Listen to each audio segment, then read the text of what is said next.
Definimos, então, o que são os técnicos judiciários e os analistas judiciários. Daqueles nossos profissionais objeto do nosso estudo, faltaram os assessores. Vamos, então, verificar quem são esses profissionais que atuam na assessoria. O próprio nome já diz, assessores servem para assessorar. Como eu mencionei anteriormente, na estrutura do Poder Judiciário do Estado do Paraná, existem assessores de cargo de provimento efetivo. Existe, então, concurso para assessores. Existem assessores de diversas áreas também, como analista. Basta que a gente imagine o que nós falamos do analista no primeiro grau para o assessor do segundo grau no Tribunal de Justiça do Paraná exclusivamente. Nos demais, não existe essa previsão. Existe apenas os assessores de cargo em comissão, que são pessoas necessariamente com formação no curso de Direito, que vão atuar diretamente no gabinete dos magistrados. Vamos dar uma olhadinha no slide, na definição, para ficar um pouquinho mais claro. Definição de assessor jurídico. Ele é um servidor público em sentido amplo, com formação em Direito, que atua nos gabinetes em auxílio direto aos magistrados. Veja, estamos aqui falando em sentido amplo. Por quê? Porque quando nós estamos tratando do assessor, ele tanto pode ser um servidor que está ocupando um cargo de provimento efetivo, quanto um cargo em comissão. O que é esse cargo em comissão? Ele é um cargo de livre nomeação e exoneração. É um cargo de extrema confiança, porque o assessor ele vai atuar basicamente ao lado do juiz, fazendo os seus despachos, decisões e sentenças. O assessor prepara essas decisões, esses documentos e submete à avaliação do juiz. Então, o juiz precisa de uma pessoa em quem ele tenha plena confiança e que não tenha nenhum tipo de conflito nos entendimentos.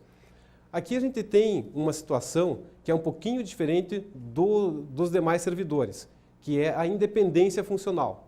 Os demais servidores, eles têm a sua independência, eles podem agir da maneira que eles entendam mais conveniente dentro da lei, evidentemente.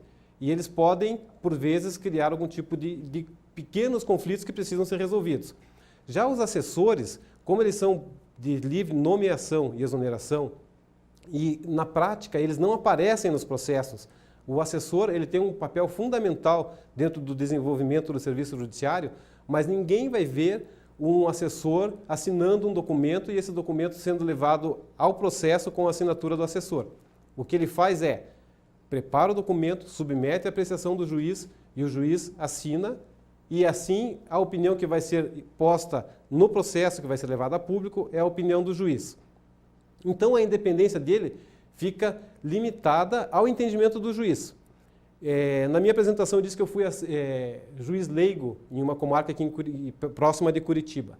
O juiz leigo ele tem um papel semelhante ao do assessor, mas só para nós darmos um exemplo, existia uma situação em que o meu entendimento era de que caberia uma indenização num valor X. Fiz o meu projeto de sentença, o juiz leigo ele faz esse projeto de sentença e submete ao magistrado. O juiz a quem eu era subordinado tinha um entendimento diferente. Diz, não, nesse caso a indenização tem que ser menor. Mudou a minha sentença. O que eu fiz? No próximo processo, eu tinha que mudar a minha sentença para fazer de acordo com o entendimento do juiz, porque eu não poderia ficar criando conflito. E muito menos um assessor pode fazer isso. Ele pode ter até um entendimento diferente daquele entendimento do juiz. O que ele faz nessa situação? Conversa com o juiz, expõe a sua posição, diz por que ele entende de forma diferente e tenta chegar num acordo. Porque se não chegar num acordo, vocês podem imaginar o que acontece com aquele que é de livre nomeação e exoneração.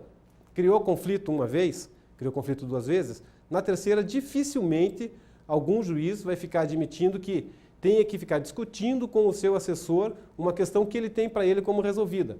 Por isso, o assessor ele tem que estar em perfeita sintonia com o juiz.